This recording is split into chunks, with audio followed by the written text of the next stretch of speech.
السلام عليكم أزول فلاون، معكم قناة الطبخ والتجميل مع نصيرة. إن شاء الله تكونوا كامل بخير وبصحة جيدة إن شاء الله. قبل ما نروحوا لفيديو تاع نهار اليوم، أولا أدعوكم للاشتراك في القناة فضلا وليس أمرا إن لم تشتركوا من قبل، كذلك تفعيل زر الجرس لكي يصلكم كل جديد من وصفاتي. وأيضا ما تنسونيش بالجيم للفيديو إذا أعجبكم الفيديو، والبرتاج مع الأصدقاء لكي تعم الفائدة. نروحوا الان لفيديو تاع نهار اليوم. كما تشوفوا هنا في الصوره راح ندير لكم شربات باناشي تجي بذوق رائع جدا. راح نديروها بمقادير بسيطه وايضا بمقادير مضبوطه، تجي بزاف بنينه، ذوقها يهبل صدقوني، نتيجه اكثر من رائعه. اذا ان شاء الله راح ينال اعجابكم. اذا نروحوا الان لطريقه التحضير والمقادير. اذا هنا في وعاء المكسر حطيت زوج حبات تاع القارص بعد ما قطعتهم الى قطع، ولا الليمون. ضفت عليهم علبة تاع ياغورت بذوق الليمون. ضفت ايضا 3 مغارف كبار تاع السكر. اذا هنا السكر راح نذوقه فيما بعد ونشوفوا الذوق، الا كان خاصو راح نزيدلوه. عندي ايضا هنا نصف لتر من الماء. اذا راح نحط نص الكميه ثم نكمل الباقي فيما بعد. اذا راح نحط الميكسر تاعي، وعاء الميكسر في الخلاط، راح نخلط كل شيء جيدا، نرحي كل شيء جيدا، ثم راح نضيف له غبره الشونتيي. اذا كما شفتوا هنا ضفت 2 مغارف كبار تاع غبره شونتيي، وضفت ايضا هذاك الماء اللي تبقى لي في نصف اللتر من الماء.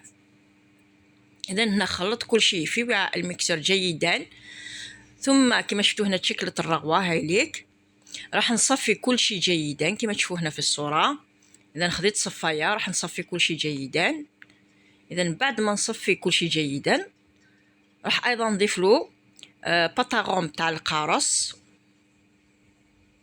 وايضا راح نضيف لها ايضا مستحلب الشربات. هذاك مستحلب الشربات اللي راح يعطيها لون رائع جدا. اذا كما تشوفوا هنا بعد ما صفيت كل شيء في الصفايه،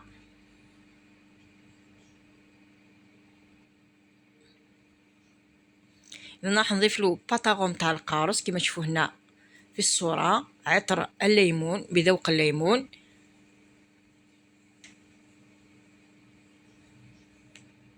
إذا راح يعطيه ذوق رائع جدا.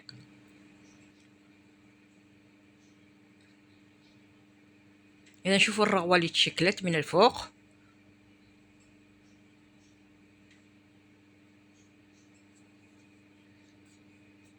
إذا نضيف لها شوية من لاباطاغون تاع القارص.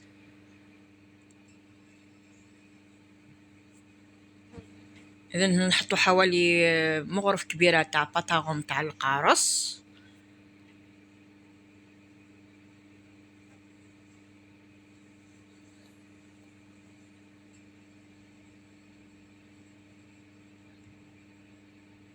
ثم راح نضيف أيضا مستحلب الشربات كما تشوفوا هنا يجيب اللون أصفر.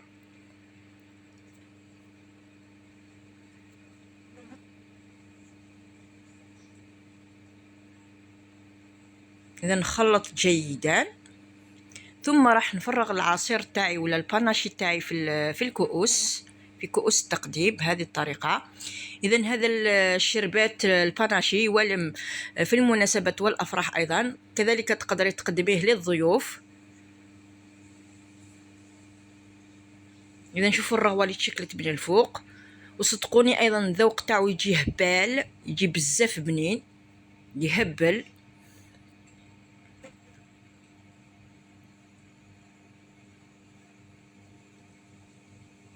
اذا القوام يجي رائع جدا. اذا شوفوا هنا كيفاش يبان طبقه من التحت تاع الشربات، اذا العصير الشربات هاي ليك، ومن الفوق تجي طبقه الرغوه.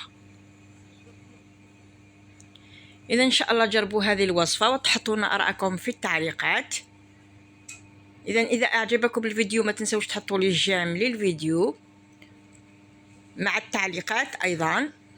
إذا نشكركم على حسن المتابعة والإصغاء. دمتم في رعاية الله وحفظه، وإلى اللقاء.